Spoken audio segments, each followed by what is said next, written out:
तो 6 स्त्री हमने देखी हैं कि सारा निसंतान थी, संतानहीनता थी, इसहाक को जन्म दिया। राहाब एक वेश्या स्त्री थी, उसका घर यूरोइयों की शहरपनाह पे था। रूत एक मोआबी स्त्री थी, उसने परमेश्वर भरोसा रखा, सास के साथ वो चलती रही और जय को प्राप्त करने पाई। इस तरह की यहूदी लड़की थी जिसका नाम हादसा था, चाचा मोरदकै के वो उसके पास थी। ठीक है, तो मरियम एक यहूदी लड़की थी। मरियम मगदलनी ये एक ऐसी स्त्री थी जिसको समाज ने ठुकरा दिया था। बाइबल ये बताती है कि मरियम मगदलनी नामक शहर से थी। वो एक पीड़ित स्त्री थी जिसमें 7 दुष्ट आत्माएं थी।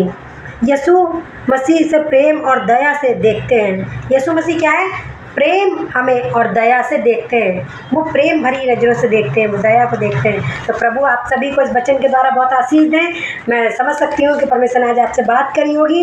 अपने धैर्य, अपने धीरज को ना खोएं और विश्वास को अपने डगमाने ना दें। विश्वास उस पर रखें जो सब कुछ दे सकता है। विश्वास मनुष्यों पर ना रखकर परमेश्वर पर रखें। जब परमेश्वर पर रखेंगे तो परमेश्वर से हम बहुत कुछ अपेक्षा करते हैं, पर परमेश्वर हमें देने को तैयार है।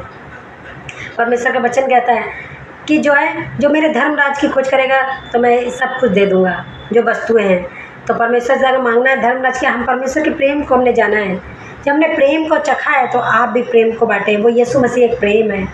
अपने जीवन को दे दीजिए, अपने जीवन को समर्पण कर दीजिए और कहिए प्रभु तेरी इच्छा मेरे जीवन में क्या है। अपनी महिमा प्रभु लेना जानता है। आज जो लोग, काफ़ी लोग कहते हैं कि कुछ विरोध का भी सामना करना पड़ता है, पर उसमें क्या है, परमेश्वर पे फेद रखिए, विश्वास रखिए। हर परिस्थितियों को बदलने वाला परमेश्वर है।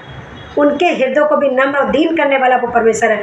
हम लोग कंटिन्यू प्रार्थना कर रहे हैं पूरे भारत देश के लिए। मसीहत जब सताई गई तब मसीहत बढ़ती चली गई। पूरी ये बाइबल ऐसे ही हमारे हाथ में नहीं आ गई। कितने बलिदान हो गए और आज भी आप देख रहे हैं कितने लोगों को मार दिया जाता है, जान से घात कर दिया जाता है। कितनों को निर्दोष है जो जेलों में डाल दिया जाता है, तब भी हम प्रेयर करते हैं और वहाँ से छूटकर परमेश्वर उनको लेकर आता है।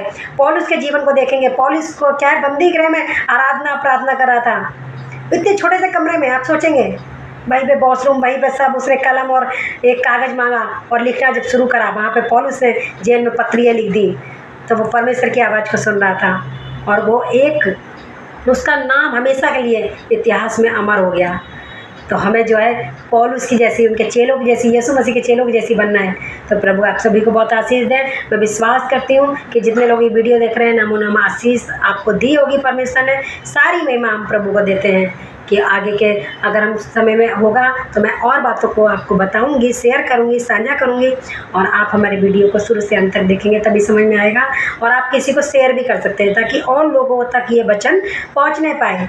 बहुत से बातें होती है नहीं किसी को पता है, तो जैसे जो लोग नहीं पढ़ पाते हैं बाइबल या जिनको बाइबल पढ़ना नहीं आता है, तो उनको ऐसे वचन शेयर कर सकते हैं। और आप हमेशा ये देखें कि अगर कोई बोल रहा है तो क्या बाइबल से यह है भी या नहीं है। बाइबल हमेशा उठाकर देखें। अगर वो वचन बाइबल से है तो हर व्यक्ति सत्य बोलना है। बाइबल के अगर विपरीत है तो मैं यही कहूँगी कि बाइबल को पढ़ने की बहुत ज़रूरत है। फिर विश्वास रखिए, धैर्य रखिए, धीरज के साथ अपनी दौड़ को पूरी करिए। मैं भी कर रही हूँ और उचित समय उस मुकुट को हम जरूर पाएंगे जो परमेश्वर ने हमारे लिए इनाम को रखा है। आमीन, हालेलुया। तो सभी को जय मसीह की। God bless you.